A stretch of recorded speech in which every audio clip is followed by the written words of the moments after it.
university, and for some crazy reason I've gone through my whole career in such an isolated space.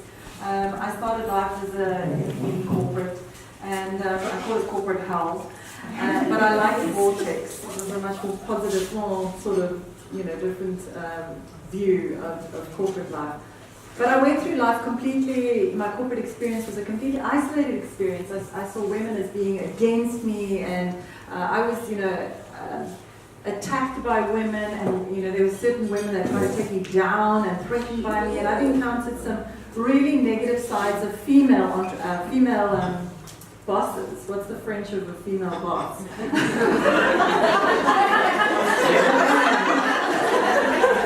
The villain.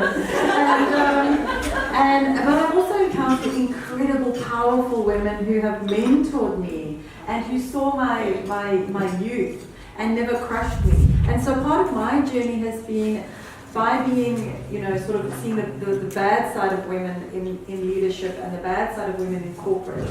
I've, aspired to never crush a woman, even a young, undeveloped female who still has such a long journey. I had a young intern quit on me the other day. She sent me a long rant about things that we didn't do for her, and I felt, and I didn't reply, but I thought, my darling, in 10 years' time, you'll know the answers to all of these questions. You just you're 19, but I was so happy to be a part of your journey. So I don't know if it's men, to your point, who have put us against each other, or if it is our DNA that pits us against each other in this primeval struggle, for resources. But either way, I think it's amazing that there are open-minded women here today to start to work together and not, against each other. So we're going to try and tag team. Now, this is the first time I've given this talk, and this is the first time I've worked with Mareike in this kind of space, but I think you're going to come away with some great takeaways. So I've asked Mareike to work with me on this talk because I can speak about digital marketing, I can speak about personal branding, I can speak about websites, SEO, paid media, social media, I can speak about becoming an influencer and turning yourself into an amazing brand, which is maybe something we should talk about. But it's a new space for me to talk about my personal journey and how I've navigated this chaos, this headstorm, this toxic space. Because can I be honest with you? I think most women, it's not men who are attacking you, and it's not women who are attacking you, it is you who are attacking you. And so you listen to the voices inside your head and you still believe them. And some of us are at different levels of still believing those voices. Until very recently, I didn't even discern that they were voices, it was just me. And now I'm starting to, through the work I'm doing with Mareike, put some distance between me and those voices and start to make some choices, as Joy Marie was saying. Okay, so very, very quickly, this is a little bit about my story. I started life in marketing. I've worked around the world for some companies and different industries, and I was blessed to be put into senior management quite early in my life. And so I was also sitting on excos in my 50s, and I was a very undeveloped person because one of my bosses called me in and said, Dylan, you don't have to know all the answers. And I was like, do you know what you're paying me? I was like, I have to have all the answers. He's like, no, you can actually ask other people their opinions. Oh, really? I had no idea. I thought I had to come in and tell people how it's going to be. And so it was that kind of learning and journey that I've been on. But I started my own company in 2011, a digital marketing agency, because I couldn't take corporate anymore. And the vortex gave me the sign, Linda. The vortex kicked me out, so I was retrenched while pregnant. And but it was the thing that I needed to, it was the push out of the nest to start the business that I've been dreaming of since I was in my 20s. And I also run a digital marketing academy because I love to teach. I started my own influencer journey because I really believe that social media has given us an unprecedented opportunity to share our learnings and insights and our journey with each other. And if you're a trainer or a teacher or an inspirer or somebody who is really passionate passionate about something, social media is your platform and your tool if you can get over your own limited thinking and your own thinking of what people are thinking about what you're thinking. So, so I'm a marketer, 20 years of marketing experience around the world, and I've got also some degrees, John Murray.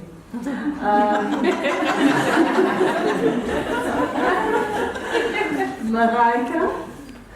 So, thank you so much for having us here. This is the very first time I have one of these things on. So, bear with me.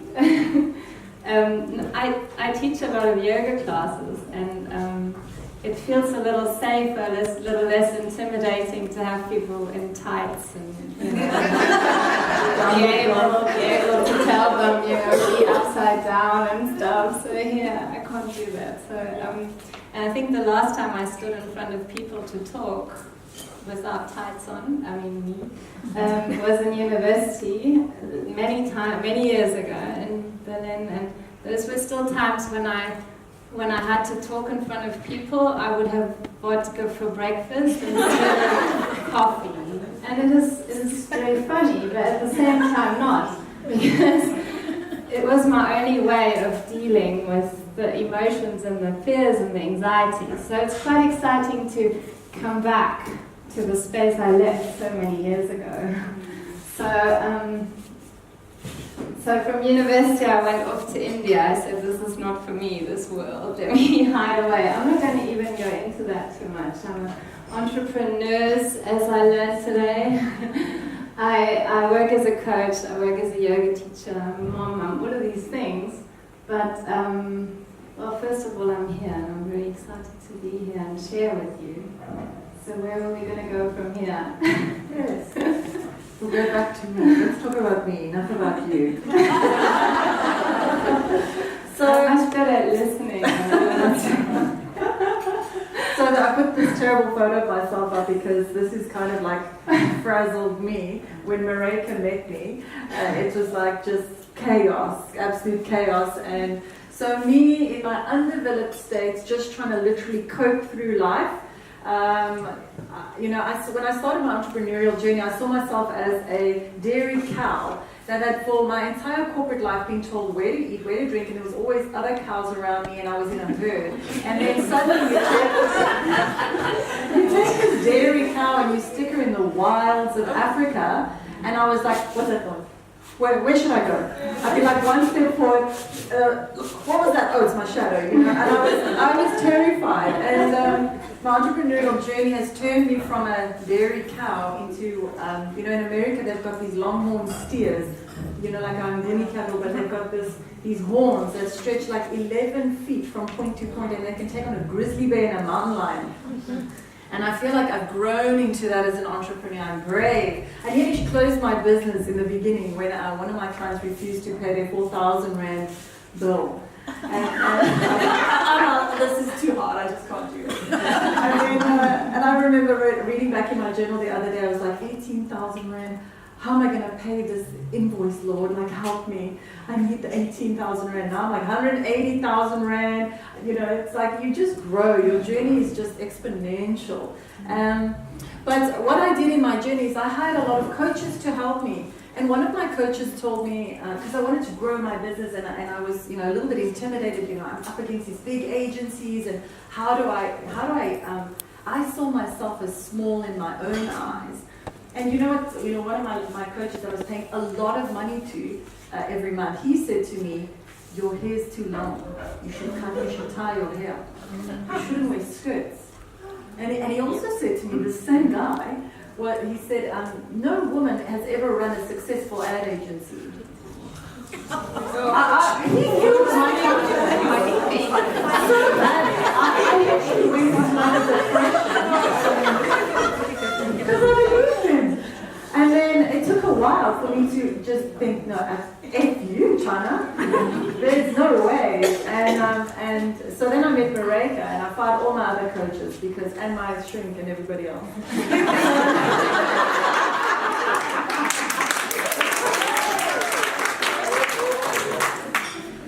So this was me when Mareike met me.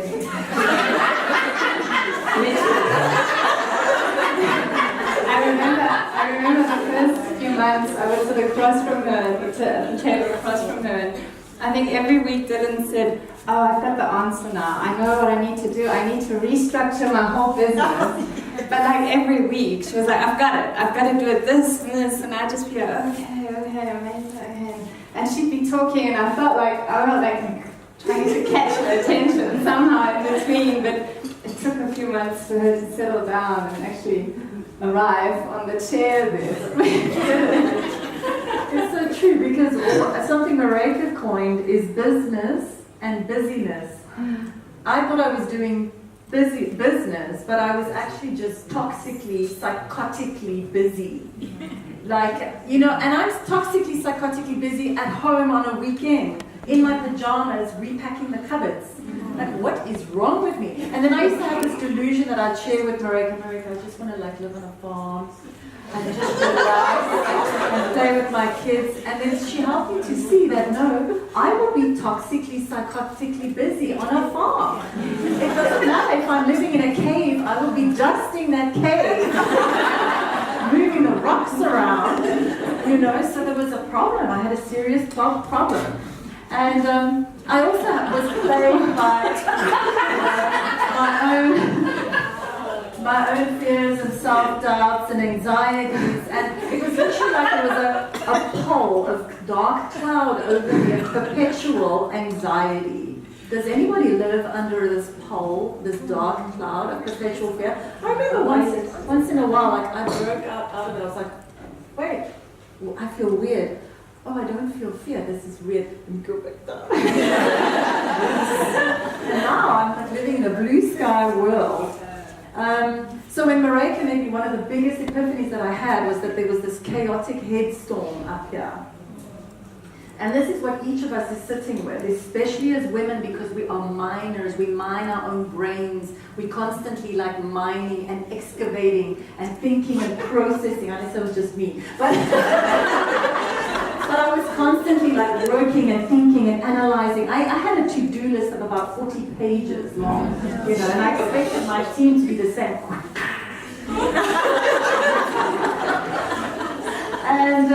And I started to realize, wait a minute, maybe this isn't truth.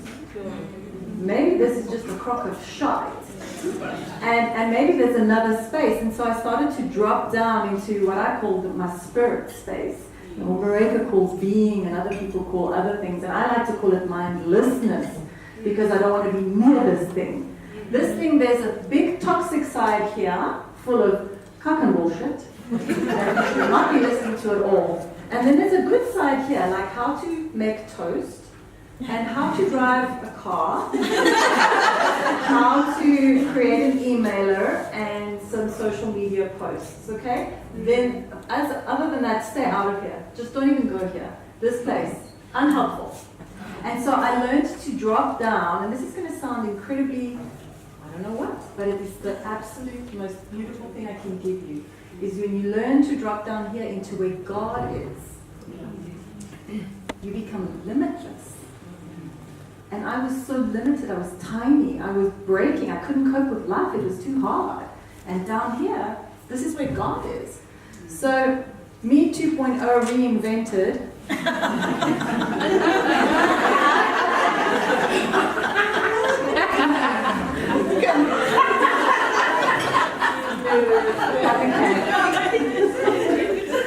I found a place where no matter what is going around here, my husband lost his job, and I was like, it's going to be okay.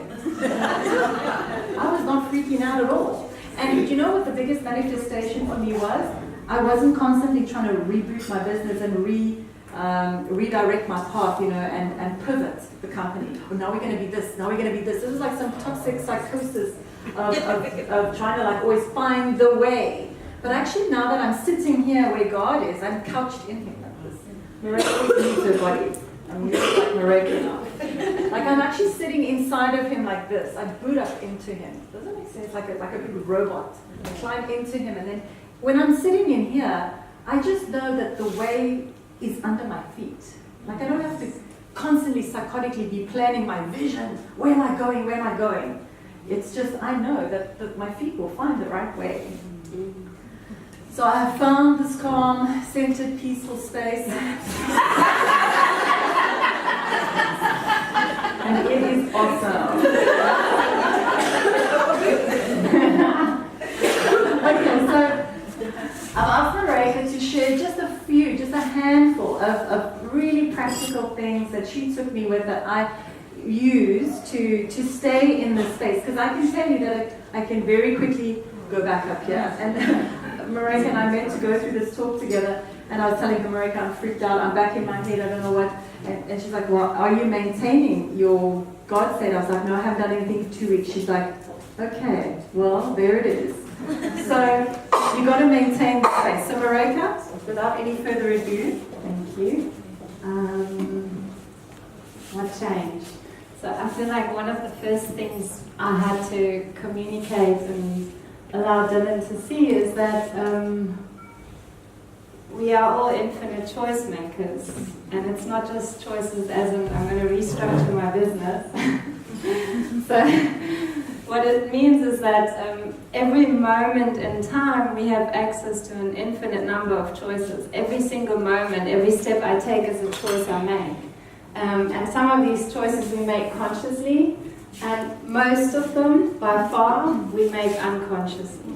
They've become patterns and automatic responses through things we've learned in our life. So, because we make most choices unconsciously, we think they're not choices, but yet they are. Every single moment, every word I say, every movement I make is a choice. So, for instance, to give an example, if I chose to insult you, most of you would probably choose to get quite cross with me and not be too happy with it. And it feels like this triggers that, but it still is a choice. So saying if I paid you a compliment, most of you would feel pleased, flattered. But it's a choice. So the same as if you could choose to not respond to the, what did I say? The insult. Thank you. But you could choose to just hand it back, or you could. So you get what I'm pointing at, right? Like it's a choice. It might not feel like it, but it is a choice. And so even though we are infinite choice makers, once we drop below that, we actually have become these bundles of conditioned reflexes almost. And talking about gender bias, that lives in this space of reflexes, in this space of conditioning where our behaviors and reactions become automatic and predictable. And this is from the classic example of conditioning, Pavlov's dogs, where the food is offered, the dog, what's the word? Drool. Salivates. Salivates. Then the food and the bell, and the dog salivates, and eventually the dog salivates just hearing the bell. And it's kind of what we do. And we hate to acknowledge that, but it is what we do. So conditioning happens through our upbringing, life, family, society, media, all sorts of things. Everything we experience creates this I identity. This is me. This is what I believe in. This is what I'm good at. This is what I'm not good at. And we stop questioning these things. We become this persona, and then we walk into this world defending this persona, which is just an idea, which is just a concept. So then we blame and judge and argue and fight and restructure and do all these things, keep ourselves busy to suppress. So we contract really and hold tight. So we wanted to share this video as part of this conditioning thing and really linking it to our topic today, the girl boss and the women in leadership. So how do I play it? Click the arrow again. The next.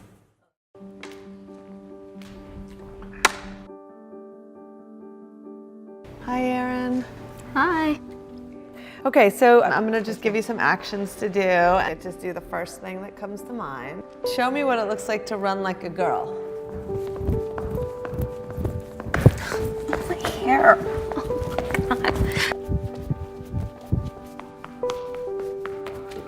Show me what it looks like to fight like a girl.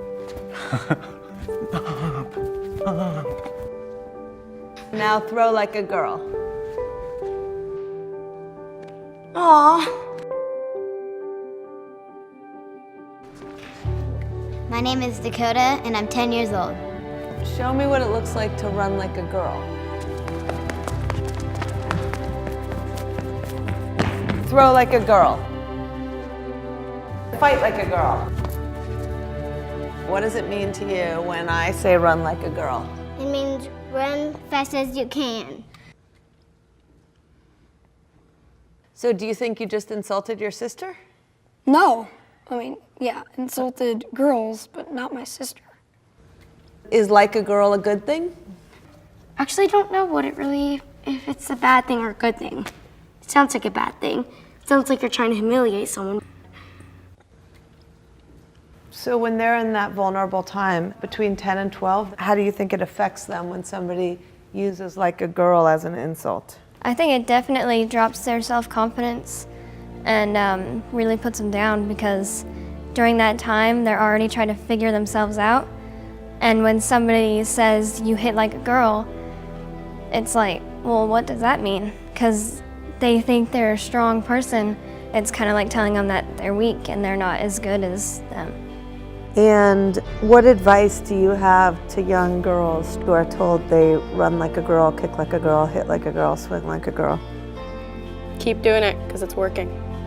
If somebody else says that running like a girl or kicking like a girl or shooting like a girl is something that you shouldn't be doing, that's their problem. Because if you're still scoring and you're still getting to the ball on time and you're still being first, you're doing it right. It doesn't matter what they say. I mean, yes, I kick like a girl and I swim like a girl and I walk like a girl and I wake up in the morning like a girl because I am a girl. And that is not something that I should be ashamed of. So I'm going to do it anyway. That's what they should do.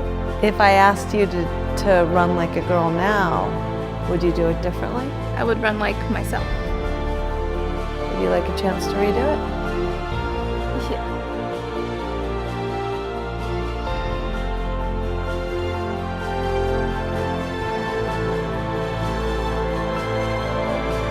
Why can't run like a girl also mean win the race? So this topic is really dear to me. I grew up with my father alone. So when we talk about gender bias, I feel it. I've grown up to this strong, powerful leader, business person. And in the world I grew up in, women were either depressive or housewives or definitely not managers or leaders. And I had this thing inside me that wanted to come out, that wanted to have something to share, but I had nowhere to turn to. The only thing I knew was become like a guy and become a manager or something like that. And I was completely lost in this thing of where do I go? What does it mean to be a woman? How can I be a woman in this world? And there was no guidance. Nothing. I love this quote. It ain't what you don't know that gets you into trouble. It's what you know for sure that just ain't so. So what we worked on a lot is to acknowledge and basically see what it means to be in this contracted state. I'm going a bit faster now because so there's the conditioned you. The contracted state is these things we've learned, our beliefs, our responses, our reflexes. And most of the time we don't notice that we're in it, that we're acting in it, and we re-enhancing it over and over again. And so the work we do is about stepping back and noticing and questioning these things and stepping into this expanded state. So Dylan speaks about spirits and connects with God. My language is more around being and connecting with the oneness of all of it, with the flow, with being one with everything. So just quickly, if I can say, you know you're in a contracted state when you're literally like this. Your shoulders are hunched, it's a defensive position. And then I immediately know when my back's up, I need to just get back down. Yeah, it's very much an embodied thing. So it's not something that works on the level of cognition, because as long as we're in here, we're still in here. So it's about dropping down, and this is one of the tools I use. So it's, in any situation, take a moment. If you notice my shoulders are coming up, or I'm getting tight, or just if you're not even noticing anything and you just feel like, oh, let me check in, stop and take a breath. And Dylan said, it's not just one breath often. It's like, take a few breaths, take a whole lot of breaths, maybe take a walk around the block. Observe means check in, witness. What am I feeling? What am I thinking? How might these thoughts and feelings be connected? Might there be space between these things that open up? And only then proceed, only then step back into, okay, I've checked in, I'm acting from this bigger space rather than just this tiny me. So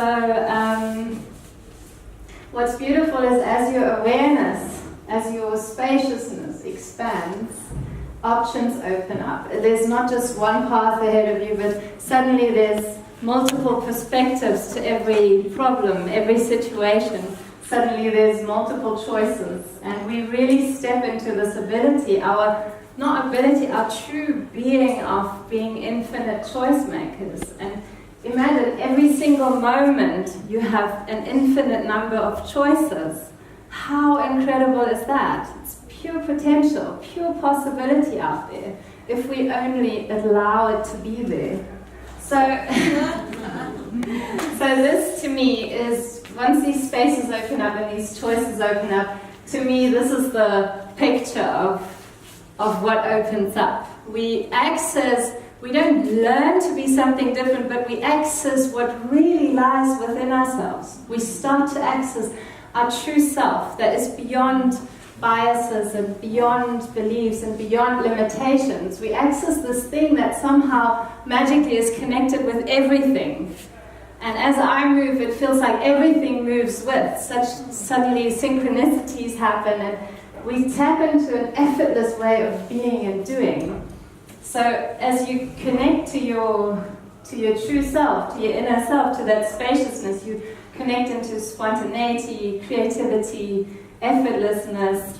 There's unconditional love, joy, playfulness, but also power, presence, clarity, focus. When I don't have to think about what others think. Oh my God, imagine all the energy, all the space I have to put into what I want to achieve, what I want to do. So, to me, this journey into true greatness is not an out there journey. We mistake it. We think once I've achieved this, I'll be that. Once this, I'll be that. It's an inner journey. We turn inwards. We find it within ourselves, and then we can bring it into the world. And the world has no choice but align with what you found within.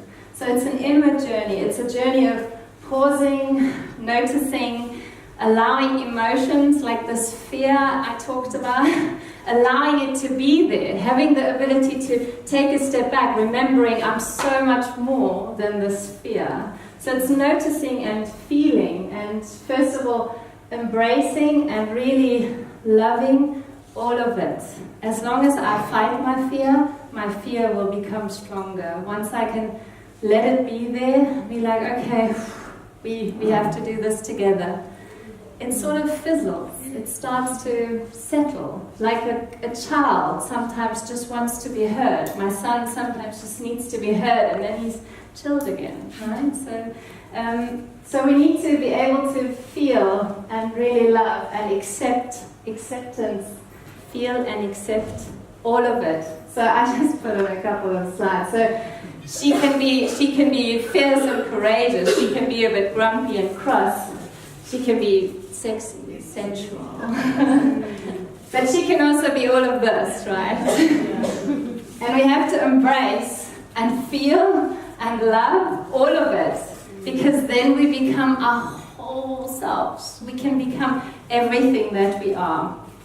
And we can start to live life instead of conceptualizing life. We can experience life instead of thinking life or planning life. We can really feel it, live it, and love it. And as it is, always starting, wherever we're heading, we're starting where we're at. We're starting by embracing what is this moment. As long as I resist this moment, I can't move there. I need to love all of this, and then I can get there. So, once more, feel and accept, super important. So through feeling and accepting, we can really connect to this inner girl, to the boss girl boss. The girl cell. There's a video clip, if we're allowed to show it just now, we will. It's Eve Ensler. It's from a TED talk, and her talk is about she calls it the girl cell, which is in everyone, and not just us women, not just girls, but it's in men and it's in all of us. So it's not about men and women, it's about human beings and what this girl cell means to her and could mean for us. So greatness is nowhere out there, but it's in you already. Wherever you are in your life, in your career, whatever it is, don't go looking out there, look inside. It's all there, and once you've found it in you, everything will align with it and will just fall into place. Because no present moment can be thought. The present moment, this moment here, can only be experienced. And the best and only way to prepare for really any moment in the future is to be fully present and aware here and now, and to rock up and show up and really be ourselves. Nothing is out there to find, it's all within you. Because all of us are made of magic. We allow ourselves to see. I think that's us. Thank you. So this is like a 3-4 minute clip. If you'd like, we'd love to share it with you. So it's called I'm an Emotional Creature. She's a playwright and a book author. And it's a little performance of what she, I suppose, understands of being a woman, and not just limiting that to women. So let's just take a look together. Thank you.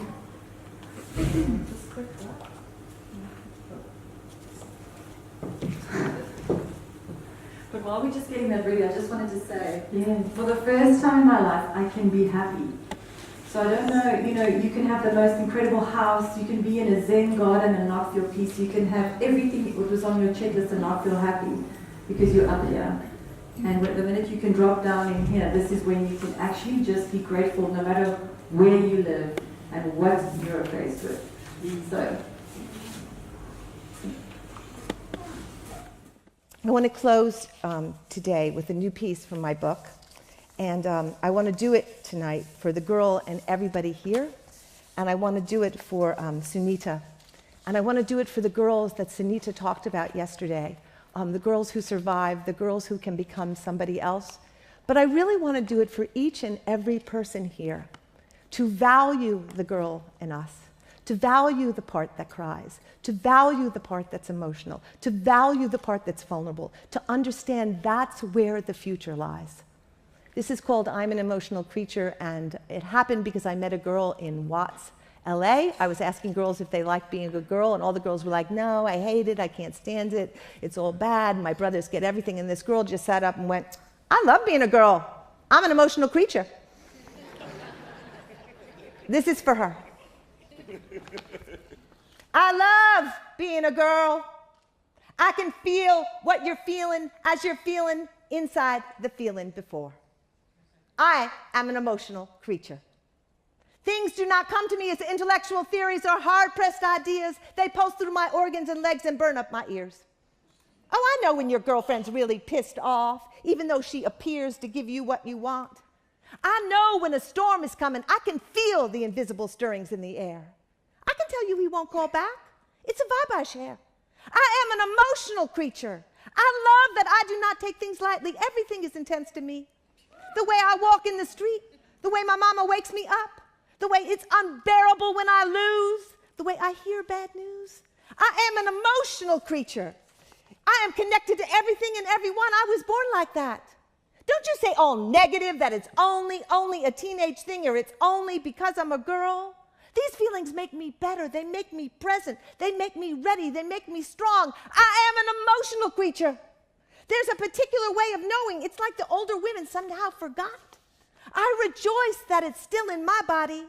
Oh, I know when the coconut's about to fall. I know we have pushed the earth too far. I know my father isn't coming back. and that no one's prepared for the fire.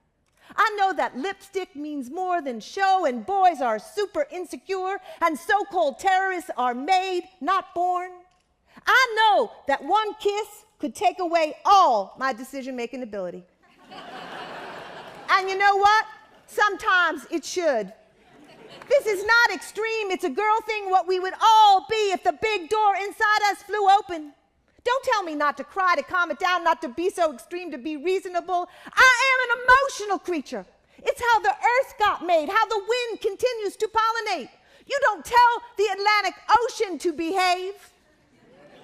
I am an emotional creature. Why would you want to shut me down or turn me off? I am your remaining memory.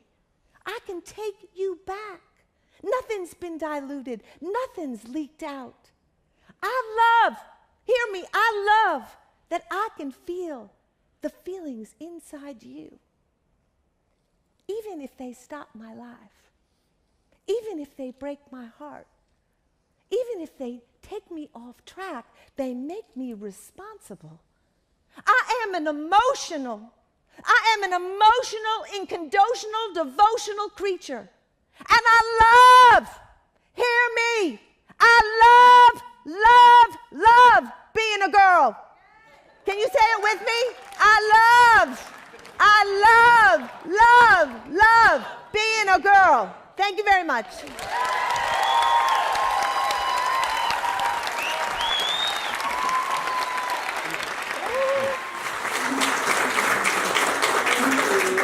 Thank you. What I just want to add, what I love about her work, her as a feminist, she doesn't limit it to women. Thoughts of those came up earlier, but she talks about the girl cells and the girl self in everyone. So, and I feel that the more we can embrace the strength and the power of our feminine, we actually empower men to do the same. So it's not about us against them, it's about us owning that so that they can own it and live it and be it and feel and sense and thank you.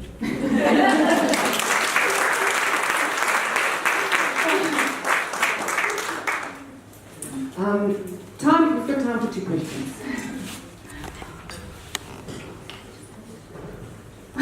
We've answered all the questions. Yeah, no more questions. We've entered a space beyond questions. If you can't think of something now, we're going to do prize giving again, and you girls are going to be around for a while. If you're half as emotional as I am, then I'm very glad I opened your face. I really want to thank the 2 of you for touching me, and therefore I assume a lot of us on so many levels. And it's so nice to be reminded of some of the things that we know, but being reminded here. So thank you so much. It was a wonderful experience. Thank you.